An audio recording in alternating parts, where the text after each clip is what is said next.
Hello everyone, welcome to my channel. Today we will study the story of NCERT book A Pact with the Son of Class 6th English Chapter 3 The Shepherd's Treasure. In this video we will be discussing the story of a poor and uneducated shepherd, but he was very humble, wise and helpful to others.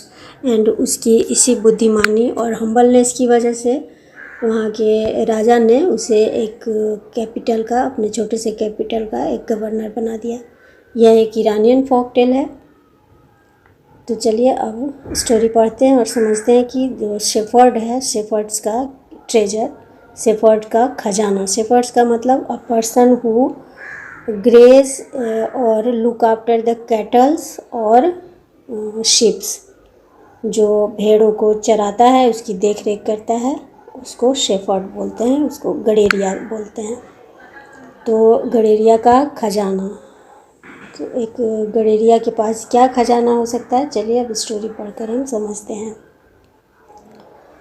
A poor shepherd once lived in Iran.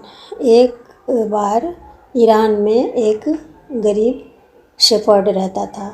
दो uneducated he was very wise and helpful.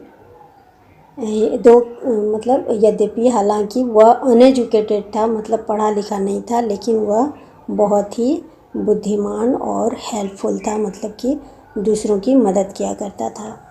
The king decided to meet him in disguise. राजा ने उससे disguise होकर, मतलब भेष बदल कर उससे मिलने का डिसाइड किया, सोचा। ये तो कुछ पॉइंट्स थे स्टोरी के। अब हम डिटेल में पढ़ते हैं। In a village in Iran there once lived a shepherd. एक बार ईरान के एक गांव में एक शेफर्ड रहता था। He was very poor. वो बहुत ही गरीब था। He did not have even a small cottage of his own. उसके पास रहने के लिए अपना एक छोटा कॉटेज भी नहीं था। कॉटेज का मतलब झोपड़ी। तो उसके पास रहने के लिए एक छोटा सा झोपड़ी भी नहीं था, वो इतना गरीब था। He had never been to school. वो कभी भी स्कूल नहीं गया था। और लर्न टू रीड और राइट, और उसने पढ़ना लिखना भी नहीं सीखा था। For there were very few schools and in those days, क्योंकि उस समय for there were very few schools in those days, मतलब क्योंकि उन दिनों स्कूल बहुत कम हुआ करते थे। Therefore he never went to school और लर्न टू रीड और write. Though poor and uneducated, this shepherd was very wise.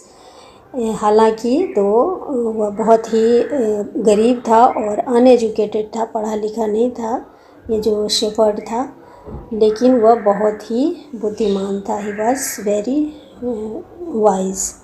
He understood peoples sorrows and troubles and help them to face their problems with courage and common sense.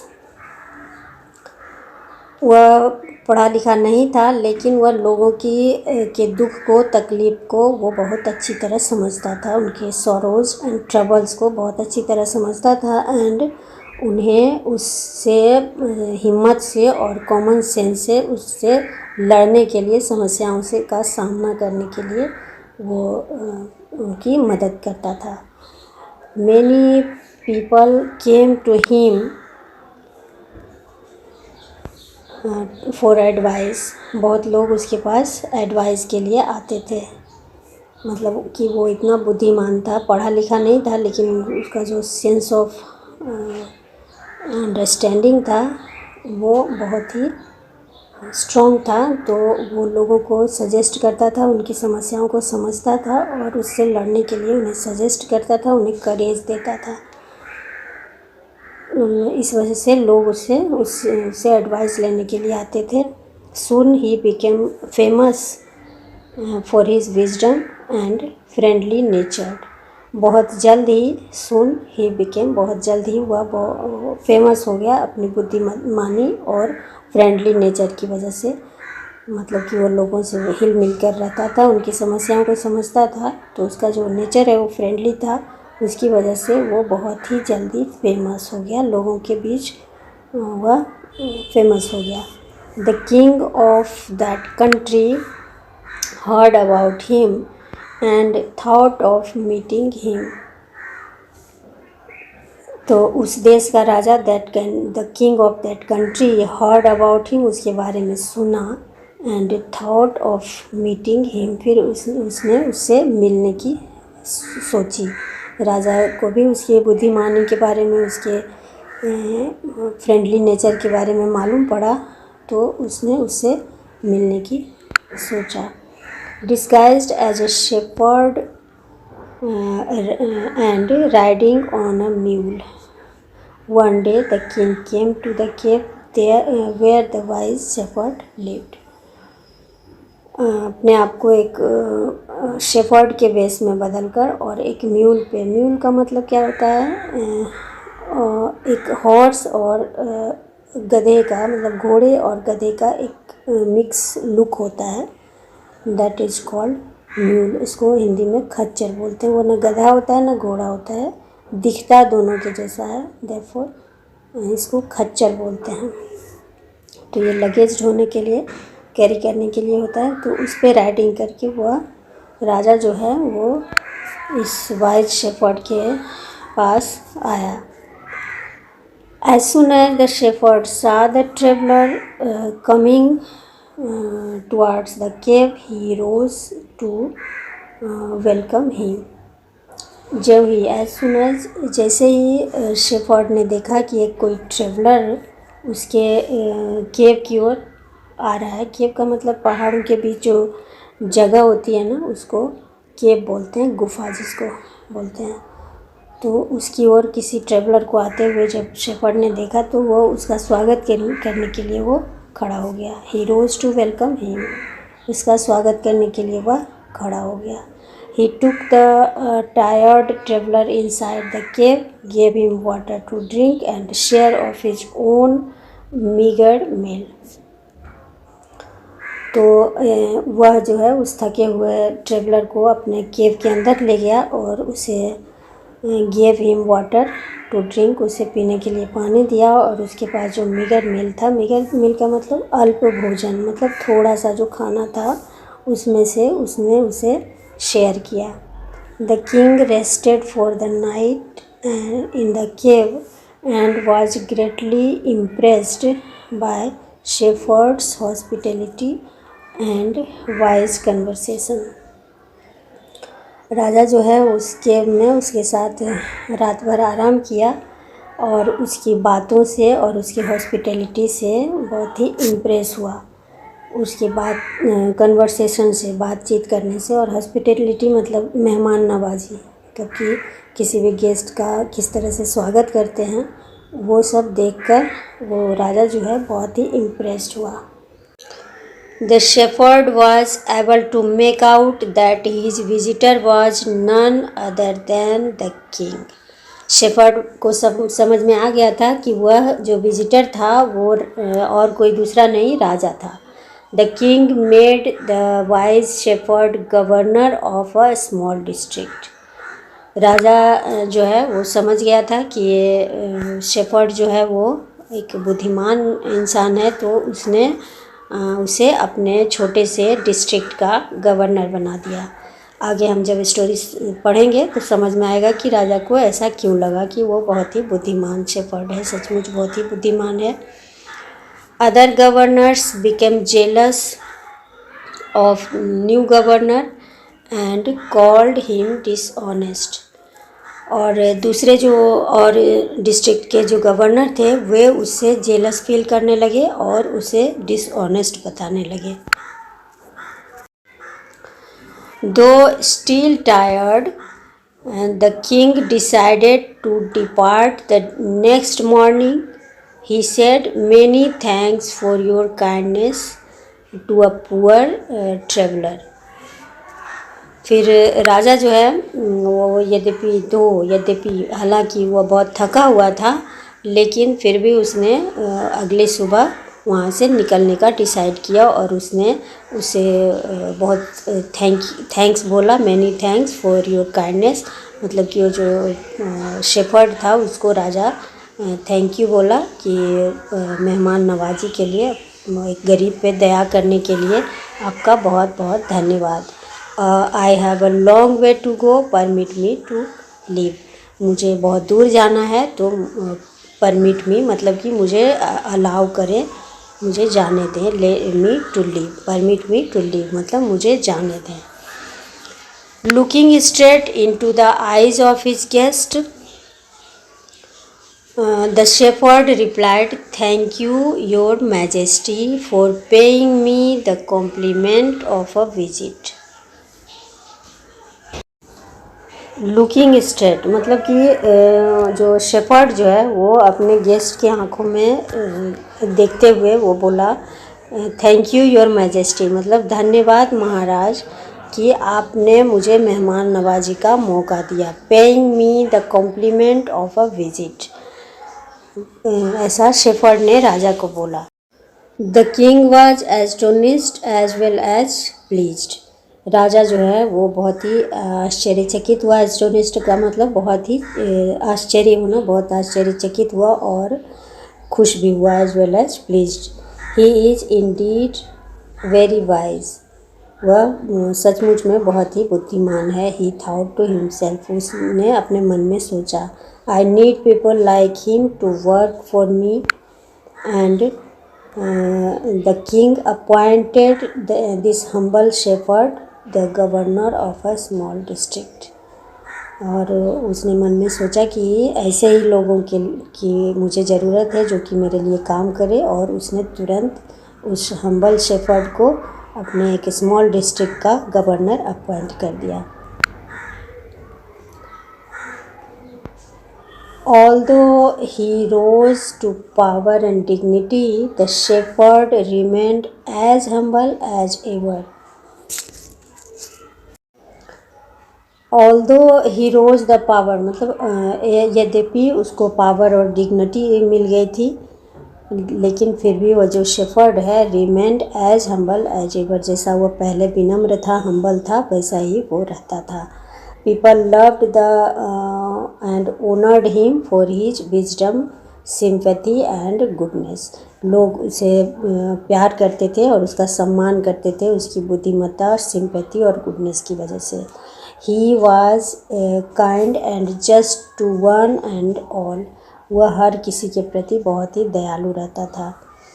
His fame as a fair and wise governor soon spread throughout the country। उसकी जो प्रसिद्धि थी एक निष्पक्ष और बुद्धिमान राज्यपाल के रूप में, राज्यपाल गवर्नर को राज्यपाल भी बोलते हैं, तो एक बुद्धिमान गवर्नर के रूप में उसकी जो फेम है, ख्याति है, वो पूरे देश में फैल गई। Spread through out the country, पूरे देश में फैल गई। Now the governors of other provinces grew terribly jealous। अब जो दूसरे प्रोविंसेस के, जो दूसरे प्रांतों के, प्रोविंसेस मतलब दूसरे जो डिस्ट्रिक्ट प्रांत हुए, उसके जो गवर्नर थे उससे टेरिबली जेलस करने लगे, मतलब कि बहुत ज़्यादा जेलसी उससे उन्हें होने। And began to talk to the king against him, और उसके बारे में राजा से वे उसके विरोध में बातें करने लगी, against him. They said he is very dishonest and keeps for himself part of the money that he collects as tax from the people. वो बहुत ही बेईमान है, और जो लोगों से जो मनी कलेक्ट करता है टैक्स के रूप में, वो कुछ हिस्सा वह अपने पास रखता है। Why did he always carry with him the added and an iron chest.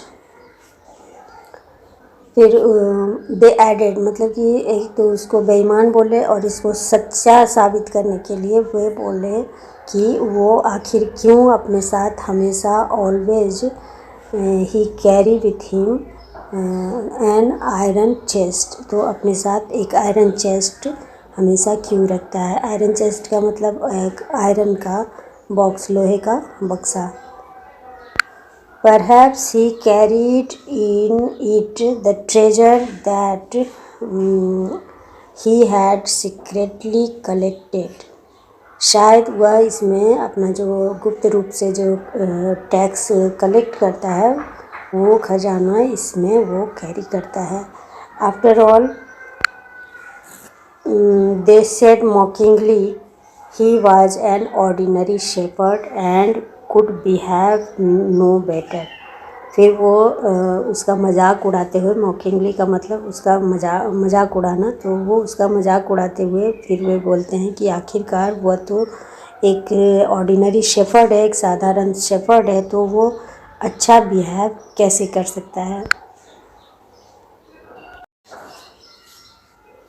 The governor was called to the palace. तो the new governor was called to the palace. फिर जो नया गवर्नर है शेफर्ड, वो पैलेस में बुलाया जाता है। पैलेस मतलब महल में बुलाया गया। He was ordered to explain why he always carried an iron chest. फिर उसको ऑर्डर दिया गया कि तुम हमेशा जो आयरन चेस्ट है वो क्यों कैरी करते हो, हमेशा अपने साथ क्यों रखते हो, उसके बारे में बताओ, एक्सप्लेन करो। The chest contained no gold और सिल्वर। फिर जब जो चेस्ट है, वो जो लोहे का बक्सा है, उसमें कुछ भी गोल्ड या सिल्वर नहीं था। तो ये पॉइंट्स थे स्टोरी के। अब हम आगे पढ़ते हैं। At first the king did not pay attention to these reports. पहले तो राजा ने ये जो रिपोर्ट्स उसके बारे में आ रहे थे कि वो बेईमान है, वो ऐसा है वैसा है, तो उसमें ज़्यादा अटेंशन नहीं दिया, ज़्यादा ध्यान नहीं दिया। Because he knew that shepherd was very honest, but how long could he ignore these governors and their endless stories about shepherd। लेकिन वो कितने समय तक इन गवर्नर्स का जो उसके बारे में स्टोरीज़ बताते थे, उसके अगेंस्ट में जो बताते थे, उसे कब तक इग्नोर कर सकता था। One thing was certain the king discovered, और एक चीज़ जो निश्चित था, जो कि राजा ने भी डिस्कवर किया, राजा ने भी समझा कि the new governor did carry N iron chest with him all the time. वो ये था कि जो न्यू गवर्नर है वो सचमुच में अपने साथ हर हमेशा आयरन चेस्ट कैरी किए रहता है। तो इस बात पे राजा को भी शक हुआ।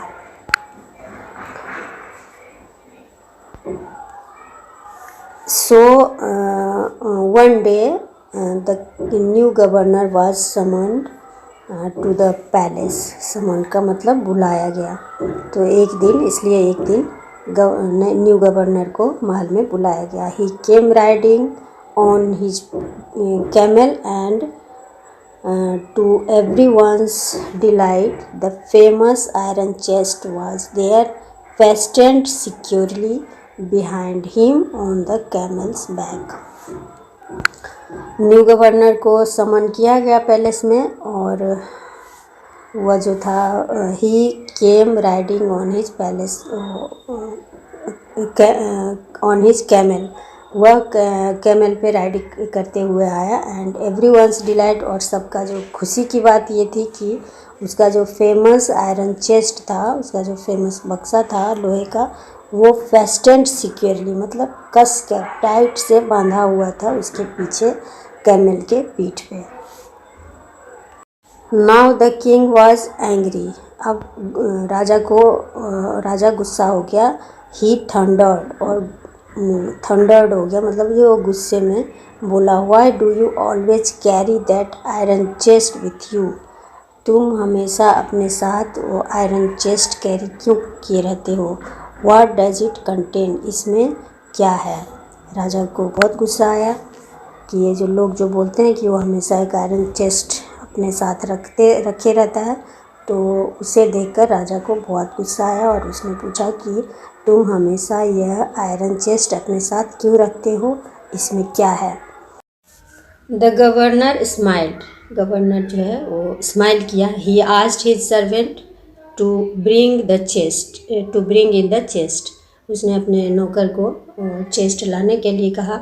How eagerly the people standing around waited for the shepherd to be found out, लोग ईगरली उत्सुकता से उसके चारों तरफ खड़े थे एंड वेट कर रहे थे कि वो चेस्ट से क्या निकालता है। But how great was their astonishment and even of the king himself, लेकिन क्या आश्चर्य, बहुत ही आश्चर्य की बात हुई लोगों के लिए भी एंड राजा के लिए भी। When the chest was opened, जब बक्से को खोला गया, नो गोल्ड और सिल्वर और jewels but an old blackened was all that came out, तो उस चेस्ट से न गोल्ड निकला, न सिल्वर निकला, न ज्वेल्स एंड न कुछ पैसा निकला, बल्कि उसमें से एक पुराना कंबल निकला, blanket. Holding it up proudly the shepherd said, this my dear master is my only treasure, उसने उसे हाथ से ऊपर उठाते हुए प्राउडली, बहुत ही प्राउडली, गर्व करते हुए शेफर्ड ने राजा से बोला कि ये मेरा खजाना है। This is my only treasure, यही मेरा खजाना है महाराज। तो ये टाइटल का नाम भी है द शेफर्ड्स ट्रेजर, तो जो शेफर्ड का जो ट्रेजर है वो यही है, old blanket. I always carry it with me, मैं इसे हमेशा अपने साथ कैरी करता हूँ। But why do you carry such an ordinary blanket with you, surely you are the governor of a district, the king asked. फिर राजा उससे पूछता है, बोलता है कि तुम तो एक डिस्ट्रिक्ट के गवर्नर हो, तुम्हें किस चीज़ की कमी है और तुम ये साधारण सा ब्लैंकेट, ऑर्डिनरी ब्लैंकेट क्यों कैरी करते हो। To which the shepherd replied with quite dignity, इस पे शेफर्ड जो है वो बहुत ही शांतिपूर्वक रिप्लाई करता है, this blanket is my oldest friend, ये जो ब्लैंकेट है ये मेरा सबसे पुराना साथी है। It will still protect me if at any time, यह हमें अभी भी किसी भी समय, किसी भी मौके पे ये मेरा प्रोटेक्ट करेगा। Your majesty should wish to take away my cloak, क्या महाराज, क्या आप ये मेरा क्लॉक का मतलब क्लॉथ होता है, तो क्या आप मेरा ये क्लॉक लेना चाहते हैं। How pleased the king was and how embarrassed the jealous governor became to hear wise man's reply, राजा जो है वो बहुत ही खुश हुआ एंड लोग जो जेलस करते थे उससे, वे लोग बहुत ही लज्जित हुए, एम्ब्रेस्ड हुए, मतलब शर्मा गए, लज्जित हो गए कि इस वाइज मैन का रिप्लाई सुनकर।